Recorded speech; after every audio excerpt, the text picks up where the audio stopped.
All Hit Radio.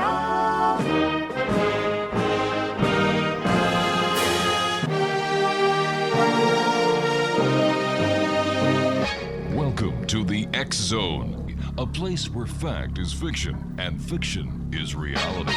Now, here's your host, Rob McConnell.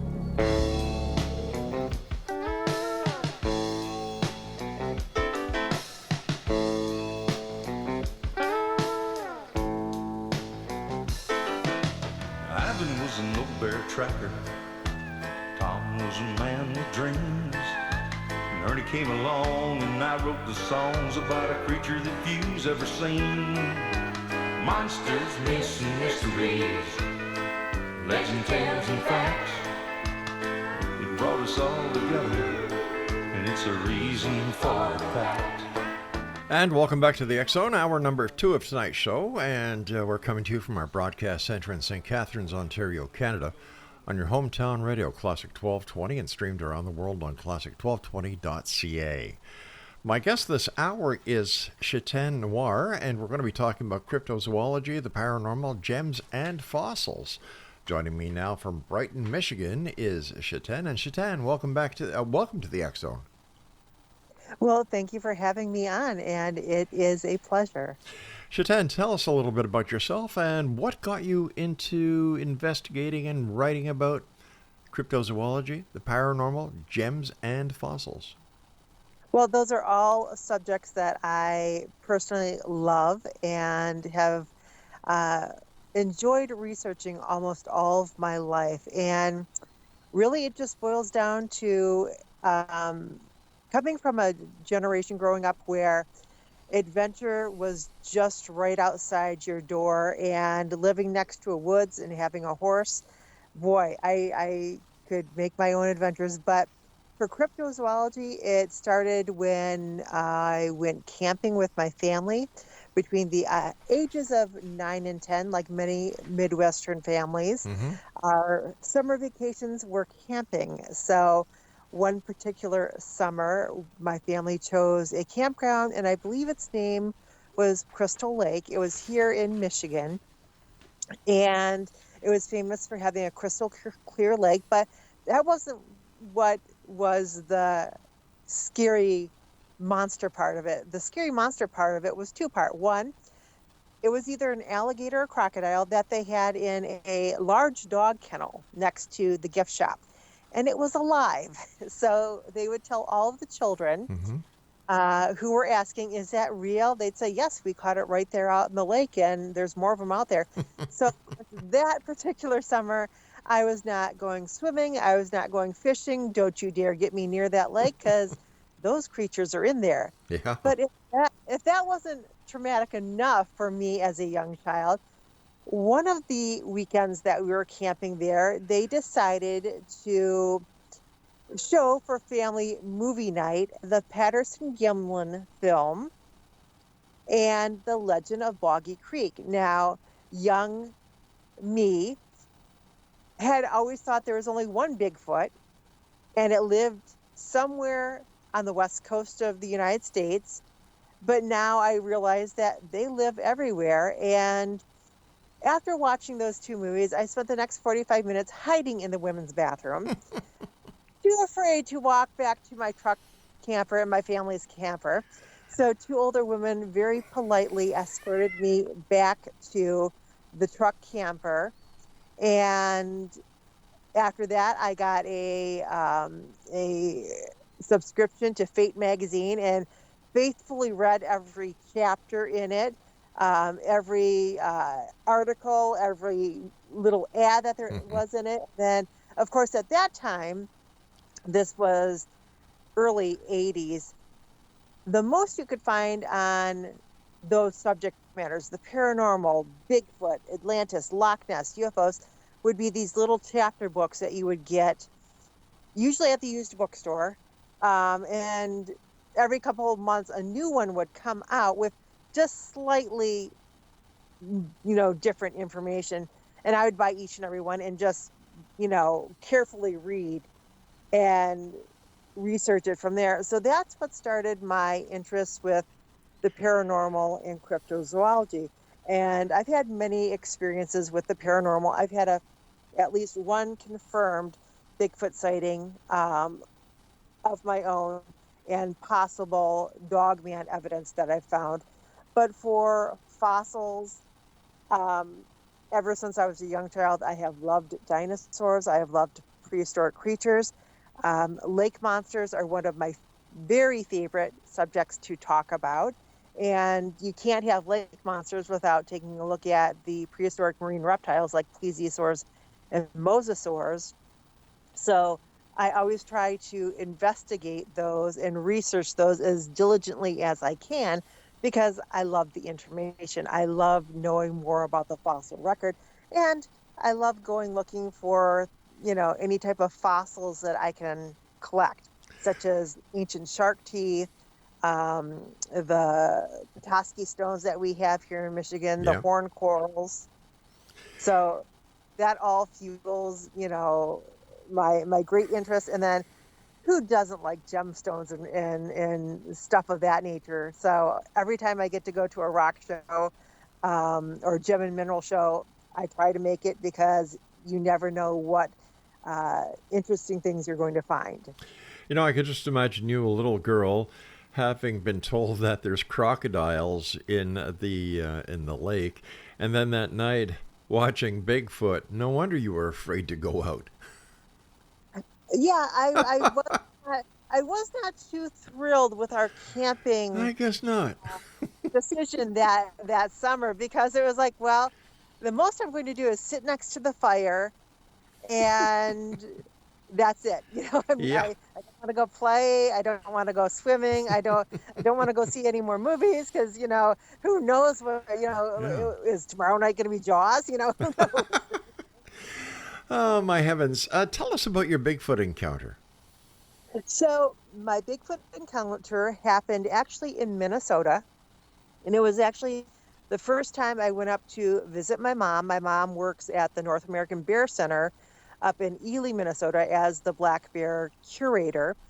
And I had gone up to visit her, and when I went up to visit her, we had gone up to, with a friend of hers, we had gone up to Winnipeg, Canada, to go to a museum up there, and the Cinnabon Park Zoo, and the sculpture garden, and a few other things. This was probably over 15 years ago, but I still remember the encounter very clearly, very distinctly.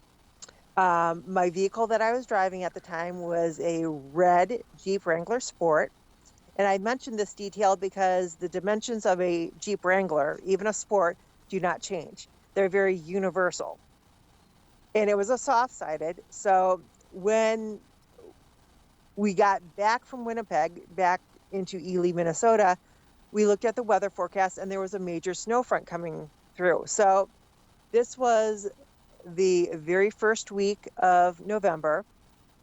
And on my way up, it was here in Michigan, it was the mating season for the deer. So basically, deer were just lining up on the sides of the road waiting to be steak tartare. And so I wanted to get in front of this weather system. So I ended up leaving Ely, Minnesota around 3 a.m. on Monday morning.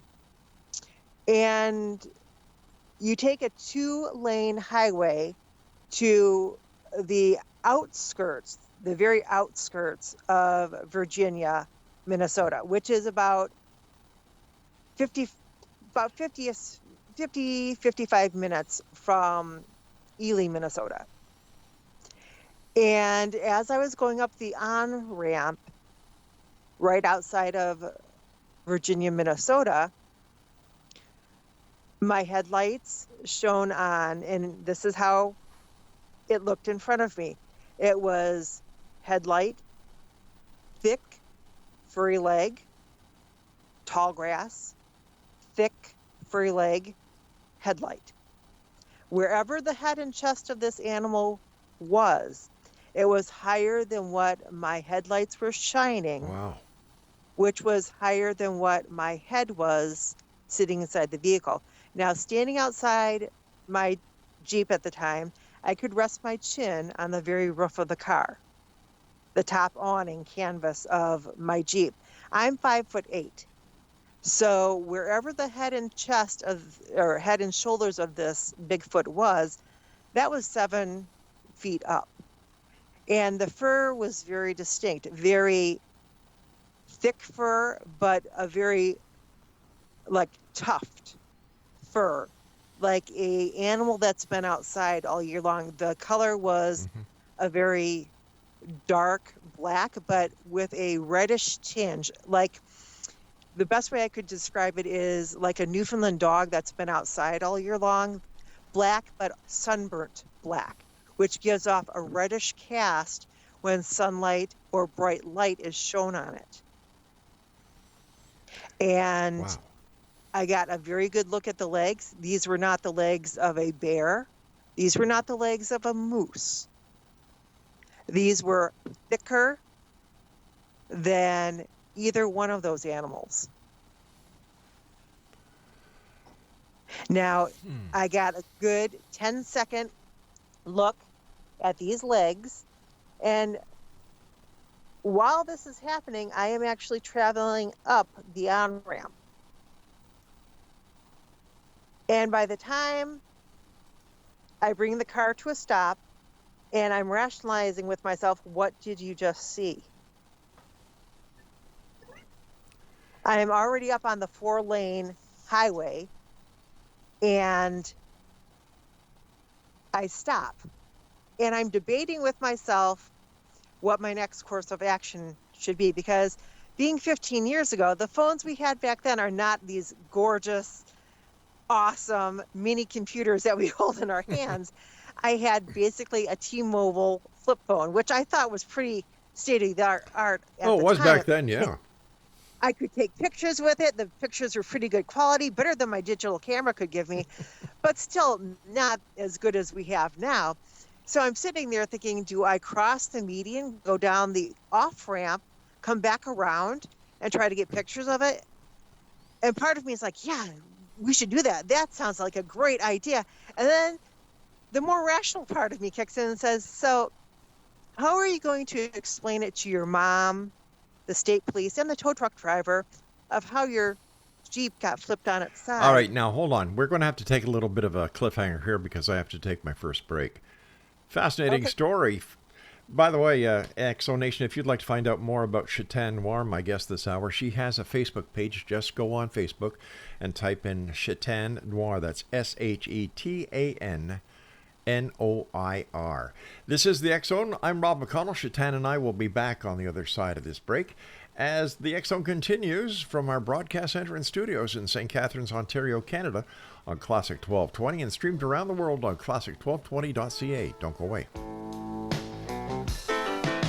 Ivan was an old bear tracker. Tom was a man with dreams. And Ernie came along. As the story goes, an Indian tale brought him out where only the Sasquatch go. The moon was playing hide and seek. Welcome back, everyone. Shetan Noir is our special guest, and we're talking about Bigfoot. We're going to be talking about Dogman. We're going to be talking about much more in this edition of the X-Zone. All right, so here where we left off on this Bigfoot cliffhanger was your car. You were wondering how you were going to explain to the authorities, your mother as well as the tow truck driver, how your car was going to be on its side, right? Well, yes, because I was driving a soft-sided Jeep Wrangler at the time, and my mom would have understood and believed the story because she knows I'm a cryptozoologist, but the state police and the tow truck driver, probably not. So as I'm sitting there trying to decide, is it worth it to have a Bigfoot flip my Jeep over, I decide no. I had my sighting. Chances of me getting a good quality picture of the creature are probably very slim, if it's even still there. And knowing that I had a storm to outrun and being in a Jeep Wrangler, I decided, I want to get across the bridges from Duluth to Superior and through the UP before that snow front hits, because here in Michigan and probably Ontario, Canada, we are used to winter, but it's nothing like the winters that they have in the UP or Minnesota or Wisconsin. So knowing how much I hated at that time to drive in the snow in my Jeep Wrangler, I didn't want to take that chance. So I proceeded to get on the road, but I kind of felt almost anxious and paranoid and then I start playing all these theories in my head of, well, what if they can long distance communicate? What if? And I'm, trying to, okay, what if they throw a rock and it cracks my windshield? So I really didn't feel comfortable until I got to the city of Duluth and across the bridge into Superior, Wisconsin, and didn't feel totally comfortable until I crossed the Mackinac Bridge going into downstate Michigan. But once I had my experience and my sighting, from then on it was, I'm not doubting anybody anymore, because seeing is believing. Yes. And what I always tell people is when they ask me, well, where do the Bigfoots and the Dogmen live? I tell them, anywhere that you have farms, anywhere that you have fruit orchards, gardens, anywhere that you have deer, rabbits, any type of small animals like that, any type of fresh water source, you have the potential for Bigfoot and Dogman to be in that area. And it can be 5 miles outside of a major city. What's the difference between Dogman and Sasquatch for those who are listening tonight who have never heard these two phrases before? So Sasquatch or Bigfoot, as we mostly call them in North America, they have other names throughout the world, but we here in North America mostly call them Sasquatch or Bigfoots. So Bigfoot is a upright walking bipedal creature. I believe that they have a place within the primate fossil record that we will discover at some point in our human history that they belong there. We have evidence of them, but they haven't found that one missing link, so to speak, in the fossil record. But the description, the comparison, and distract from what they look like. So your Bigfoot has a domed head, no visible ears, is built very humanish, but with a heavier upper body, very pronounced gluteal muscles, so they have a big butt, but also very wide shoulders. They have a furry covering all over their body, and their fur usually blends well with the surroundings that they are in. So most people report black or dark brown Bigfoots because they normally see them in wooded, forested areas. But it is not uncommon for people to report wheaten-colored Bigfoots. And those you usually see in cornfields, like the Ohio grassman, wheaten-colored because in the grasses, in the wheat fields and cornfields, that's the color that he blends in with. The grays and the off-whites we usually see in more mountainous, rocky areas. So it's their own camouflage. Yes, very much so. Now, the Dogman, for people who are unfamiliar with this creature, there is a huge difference between the Dogman and the supernatural werewolf. Dogman is a upright walking bipedal creature 24/7. They don't transform from a four-legged dog into a humanoid dog that is a bipedal. They stay canine their whole existence. They might go down onto all fours, but that's a hunting strategy. They do not transform on the full moon. It's not a seventh son born on the seventh year during a seventh Sunday. They are just a dog or a canine humanoid figure, but humanoid in the sense that they're upright walking bipedal creatures that have arms similar to a human but clawed hands. They have snouts, they have pricked or folded ears, and they have a tail. They also have legs that are shaped differently than the Bigfoot, and where your Bigfoot is stronger body-wise and has more strength, your Dogman has more endurance and agility. Shetan, what do we know about Bigfoot's social life?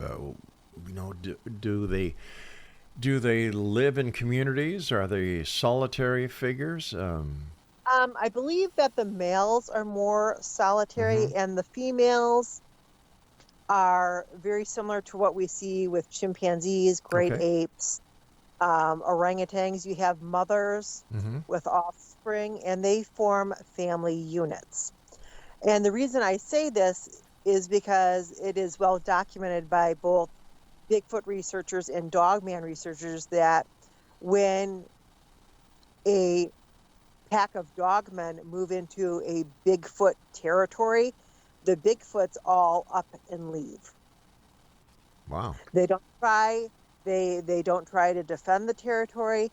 They just give up the territory and leave. Now, generally, we see this when you have moms with offspring, because a mother's whole job is to produce offspring, raise those offspring till those offspring can fend for themselves and carry on the next generation. Are there any statistics about the approximate Bigfoot population in the United States?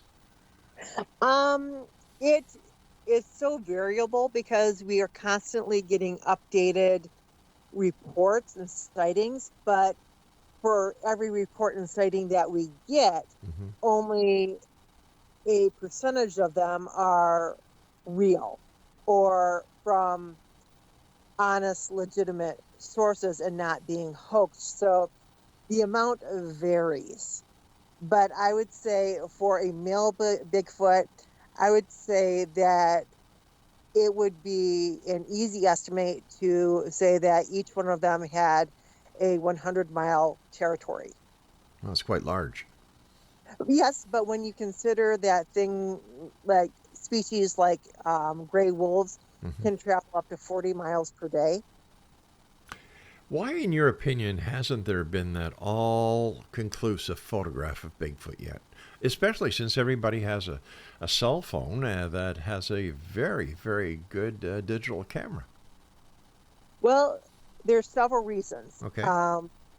And bear with me. I will. Now, I do a lot of photography. I work with my dogs constantly on photography. And to take a good, clear picture, you have to be very practiced and very patient with your camera work. And that's with species like a dog that you say, sit, stay, hold your pose. It's another thing when you're documenting and doing photography with wild animals, because they're not going to sit and stay. You might put out a food object that might draw their attention, but you're still going to be getting movements, because animals in the wild are always on the alert for predators. Even the predators are on alert for enemies or bigger predator threats. So they're always constantly checking their surroundings. Now, it's one thing when you're walking down the trail and, I see a fox. Or, Right. ooh, I see a bear. So I'm going to be quiet. I'm going to slowly pull out my cell phone and take a couple of pictures.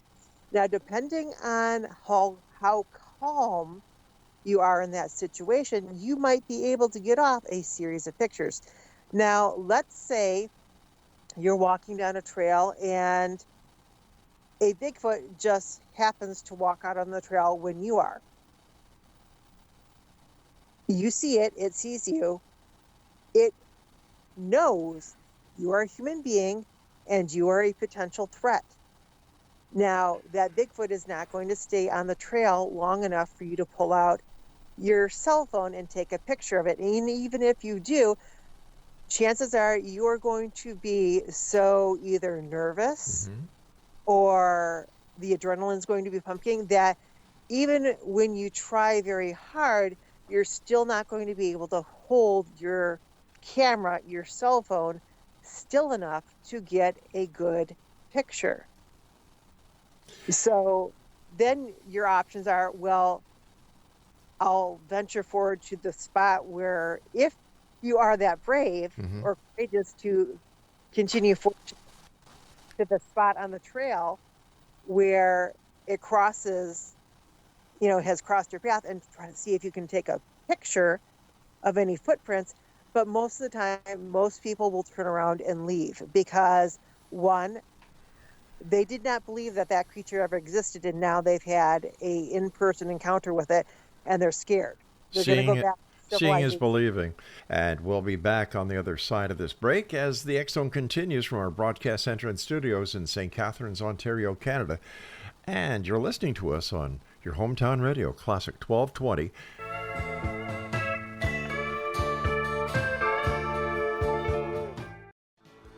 Out in the St. John swamps, Sasquatch doing a brand new dance, and they called it the Bigfoot Stomp. And welcome back, everyone. Shetan Noir is my special guest. And if you'd like to if you'd like to find out more about Shetan, just go to Facebook, type in her name, Shetannoir, and this is the X Zone. I'm Rob McConnell. You're listening to us on your hometown radio, classic1220.ca, and streamed around the world on classic1220.ca as well. Shetan, let me ask you a question. In your opinion, and because of all the research you've done, do you think that we have always been a threat to Bigfoot? Was there any time where Bigfoot and we Caucasians, we humans, lived side by side in peace and harmony without a threat to each other? I do not believe so. And I say that because the Native Americans have a greater respect for the Sasquatch, or Bigfoot, than we do. They had a knowledge of them before the European Americans who were coming into the country ever did, and did try to warn, as they have always tried to warn, of the different creatures, the different spirits, the different Manitou that existed in the world as they knew it. And of course, the European Americans, thinking they were better educated and more intelligent, dismissed these until they started having encounters with what they called the big hairy men or the big wild men.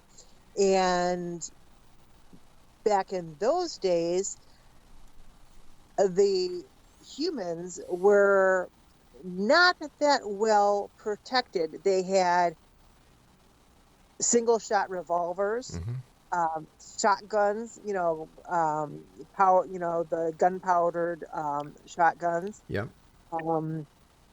and bows and arrows. None of those are really going to deter a Bigfoot or a Dogman. Nowadays, people have much more powerful firearms that they take out into, the wild with them, so to speak, the woods.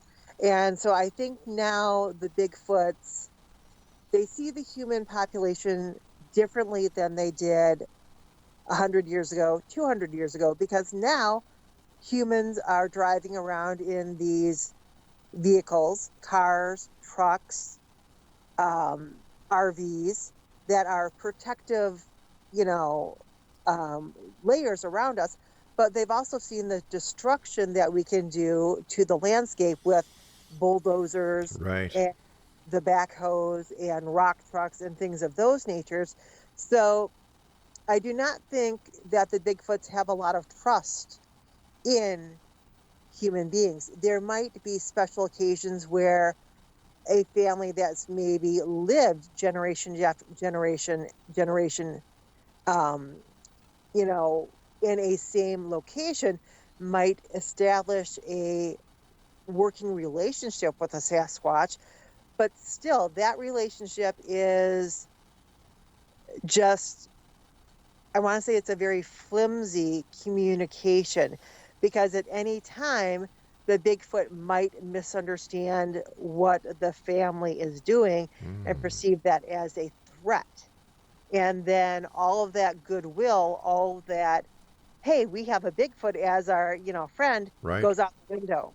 And, you know, the same is true is if the family decides that they no longer want that connection or that communication with the Bigfoots take it very drastically in the wrong direction. And that's when we start seeing the very destructive behavior, like attacking the house, hitting it, throwing rocks at either the people, their vehicles, their homes, their barns. If the people have pets or livestock, the pets and the livestock start going missing. So it's a very, you know, cautiously balanced relationship of what we understand of them and what they understand of us, and how each perceive each other. Let me ask you this: you're a student of history. You study rocks, fossils, and where, in your opinion, is the origin of Bigfoot? This goes back to where we start to see, and I don't really call it the primate family tree, I call it the family shrubbery. Okay.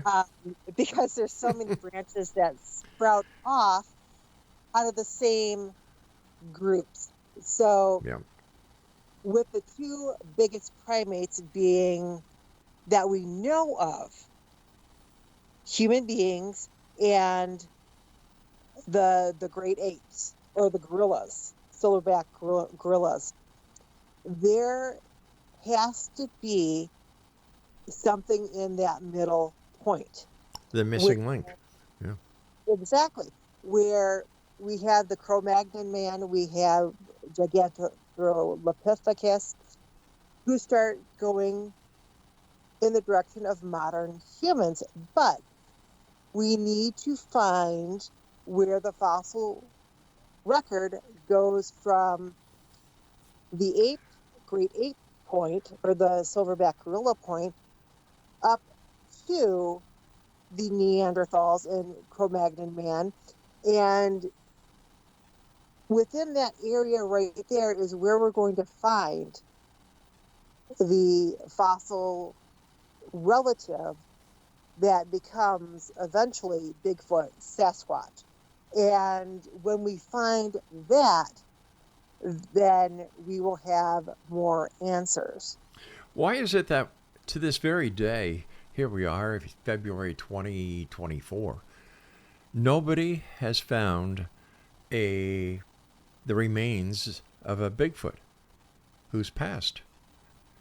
Well, this is a 2-point answer. Okay. One, I believe as a community that the Bigfoots do very similar to what human beings do, to what elephants do, to what many intelligent species do, and that is honoring their dead by disposing of the corpse.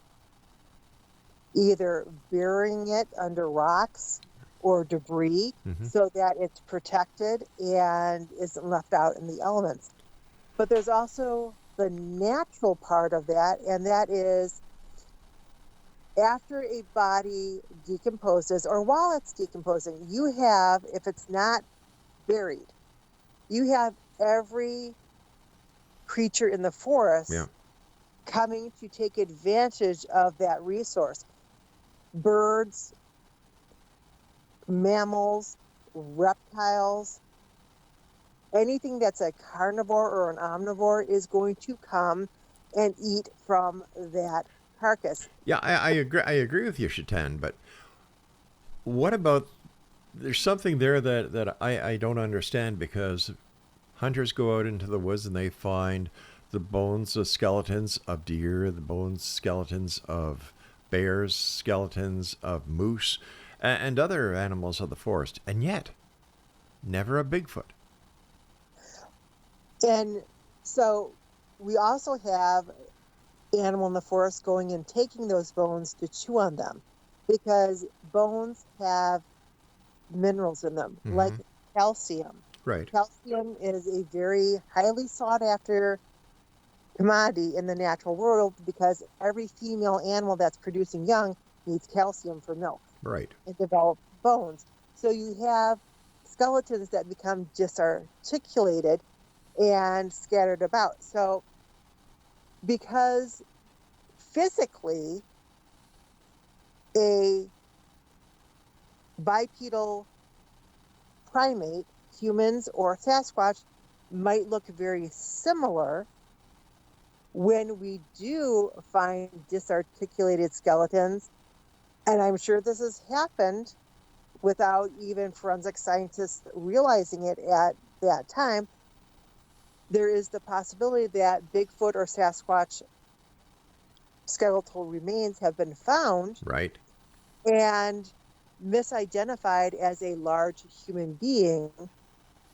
And because no one has reported that individual missing, it is a unknown. It's a John But Jane Doe. But as a former police investigator, if a body is found or bones are found and an area is classified as a crime scene, forensic then take those bones, the skeleton, bring it to a lab where forensic testing is undertaken, including DNA.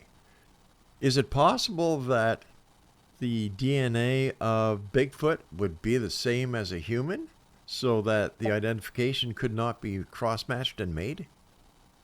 So there is only 1% difference genetically between chimpanzees and human beings. Okay. 1%. But a forensic lab would be able to tell the difference between a chimpanzee bone to a human bone. But so Bigfoot, Sasquatch are primates. Human beings are primates.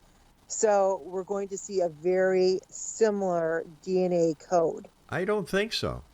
I don't think when it comes to the actual DNA processing that it would be so similar that an accident could be happening or a misreading, because the species are different. Even that 1% would show a different classification on the DNA scale.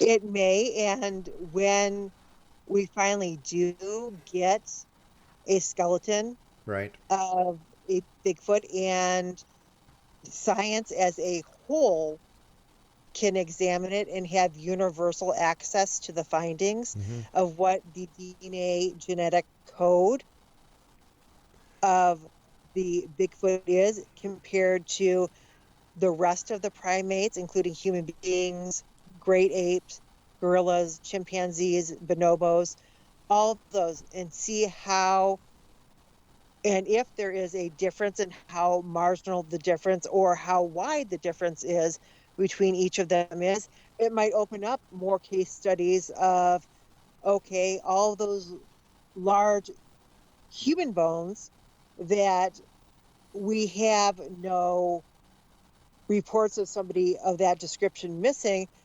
Yeah, well, as soon as somebody remains are found and the DNA match is established, and there's no report of anybody missing that matches that DNA profile is automatically put into the the NCIC computers as well as the CPIC computers up here in Canada.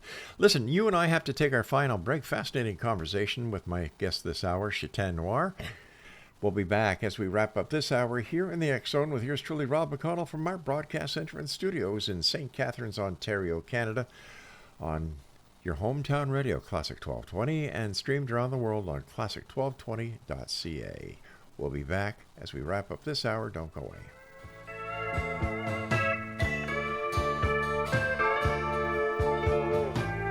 That was dark in the mountain that worship him.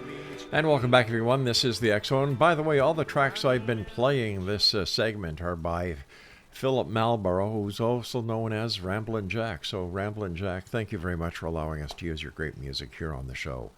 My guest this hour is Shetan Noir. And if you'd like to get some more information about Shetan, visit her her Facebook page. Yeah, it's that time of night. Mouth wants to go one way, brain wants to go the other. Shetan Noir on Facebook. Just Google it or type it into the search engine on Facebook. Shetannoir. Shetan, thank you very much for joining us tonight. Great pleasure talking to you. What is your take on Mothman? Well, first, let me say I have to compliment you on the music choices tonight because they've been fantastic. Thank and you. I've enjoyed listening to them. So thank you.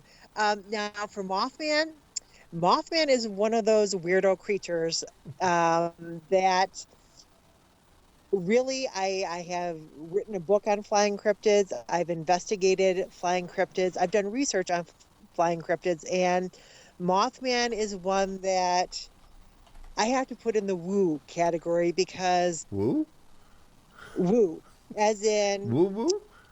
woo woo, as in we, as cryptozoologists, believe that he's either interdimensional or he's extraterrestrial, because there is nothing in the fossil record that says that a flying humanoid should exist. Yes, we have giant birds throughout the fossil record, like Argentina's magnificent, which looked like a gigantic crow, or creatures like Quetzalcoatl Neuropia, who was a giant pterosaur with a wingspan bigger than most passenger planes, Wow. like the flying Cessnas. Those we have fossil records of, but we do not have anything that says that a flying humanoid should exist or a insect humanoid should exist. So my take on the Mothman is that he is interdimensional, or they are interdimensional, or they are extraterrestrial. Now And that brings if they that are either, that brings up a great point, and I'm sorry for interrupting here, but we're Okay. hearing a lot of cases where Bigfoot has been seen before, during, and after UFO sightings. and this is very true because I have come across many reports of that. And while we do know that there is a slot in the fossil record for Bigfoot and Sasquatch here on Earth, what we don't know is if there are extraterrestrials that are similar in characteristics and appearance to what we call our Bigfoots here on Earth. Well, wait a Something second. like Chewbacca's. Exactly. I was just going to say that. So, you know, we don't have a huge encyclopedia of extraterrestrial life yet. We have encyclopedias on dinosaurs and prehistoric creatures, on sharks, on shellfish, on just about any other creature we would wish, or species that we would wish to get to know better here on Earth. But what we don't have is a reference guide to interdimensional beings or to extraterrestrial races that we can cross-reference and say, yep, that's who we saw, that one right there. We don't have that yet. And I don't know if in my lifetime we will ever have all of that information, when we're still learning in this day and age of what species are currently living on Earth. They're finding new species, and what species used to exist on Earth that are now extinct. And they are, every year they find new fossil species that we did not have any knowledge of, or we at some point did, but it was lost in a museum. And now, because somebody went to dust something off and found something, now we have a new species that fits into that little inch of the fossil record that nothing else existed, but now we have that there. So I it's often so cool. I often wonder if there are still species that have yet to be discovered because, like Bigfoot, they know how to keep themselves out of the range of man. Well, and there's so many. I didn't read the full article, but I just saw a news article today that a new species of snake was found in the cloud forest. Wow. And, it was actually a very a medium to large size snake, not a little, parasite or a little insect or crustacean or anything like that, but a sizable species that the outside world did not know was there. Maybe the local people knew it was there, but now biologists have documented, yes, this exists there. So every year we find new living species and new extinct species that were here, living on Earth. And with that knowledge, how can we deny that the possibility of interdimensional species, of their existence, or extraterrestrials? Yeah, I often wonder how many species are yet to be discovered in the depths of the oceans that we've barely investigated. Oh, I'm guessing thousands. Yeah. Thousands. Speaking about water and monsters, how about the lake monsters? Here in Lake Erie, there's Erie Pogo. Let me see. There's Ogopogo in British Columbia. There is one in not Barry's Bay, but up in, oh, for goodness sake. You're forgetting the most important for your Loch Ness. Kingsey in Kingston, Ontario. Never heard of that one. Oh my gosh, you've never heard of Kingsey? Oh. No. Well, that explains a few things. Tell us about Kingsey. So Kingsey there was numerous sightings around Kingston, Ontario in the 17 and 1800s. So numerous that 3 local ship captains decided that they would come up with a scheme to catch Kingsey. Now, the reports of his appearance were always just one element, like they saw the head or they saw the hump of the back, so they didn't really know how to plan out their traps very well. But one of them got a large dog kennel, put it on the deck of his ship. Another one got a crane to wince the creature out of the water with.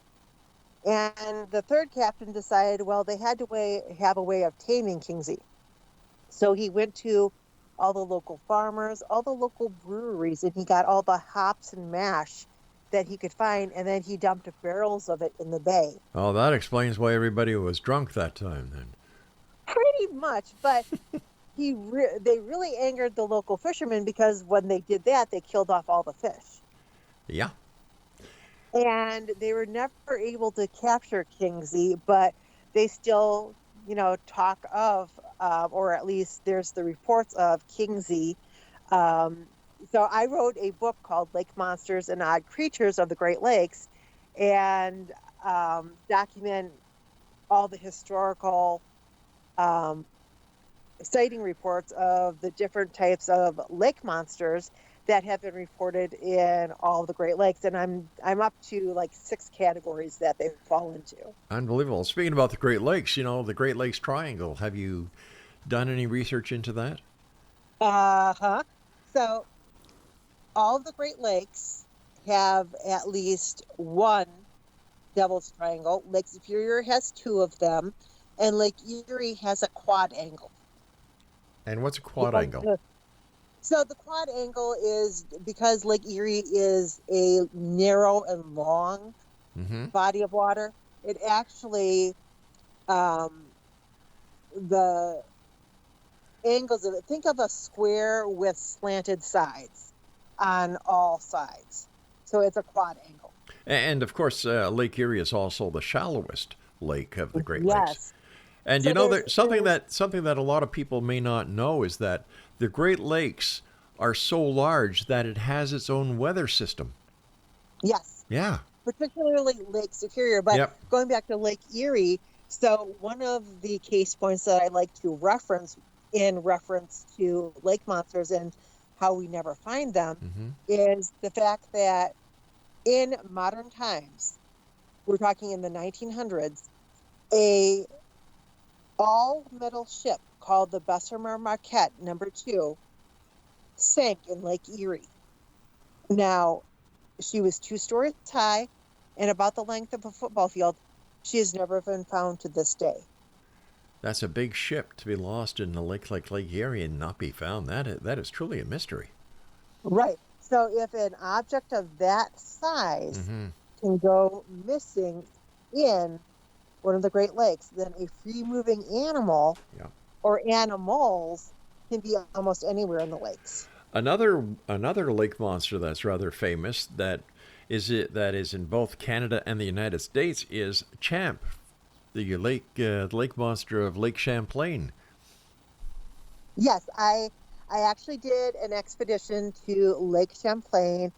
I believe it was the summer of 2021, because we were all shut down for 2020. So we were rearing to get out the gates in 2021. So I actually went on an expedition to Lake Champlain with, at that time, one of the Lake Champlain experts, Scott Martis. Unfortunately, Scott passed away several weeks afterwards due to a health issue that, Oh no. unfortunately, neither myself or the family who we were staying with were aware of. But we did make it out onto Lake Champlain for a couple of days. Like I said, Scott's health was an issue, and so we didn't get out onto the lake very much. But we were able to talk to a couple of different eyewitnesses, and that was in the St. Albans area of Vermont. And then I was able to go interview 2 contacts of mine in Port Henry, New York, which is actually home of Champ. And Lake Champlain is a huge lake. That Oh, it is is, yeah. 128 miles of lake.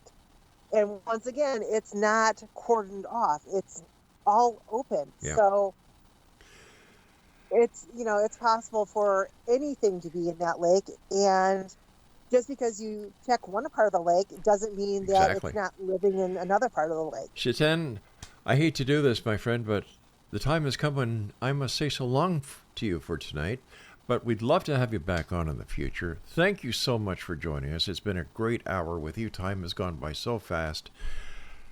Oh, well, thank you for having me on the show, and I would love to be back on in the future. And I will bring more research and developments on the next show. All right, you take care of yourself and Exo Nation. I'll be back tomorrow night at 10 o'clock as once again we cross the time-space continuum to this place that I call the X Zone.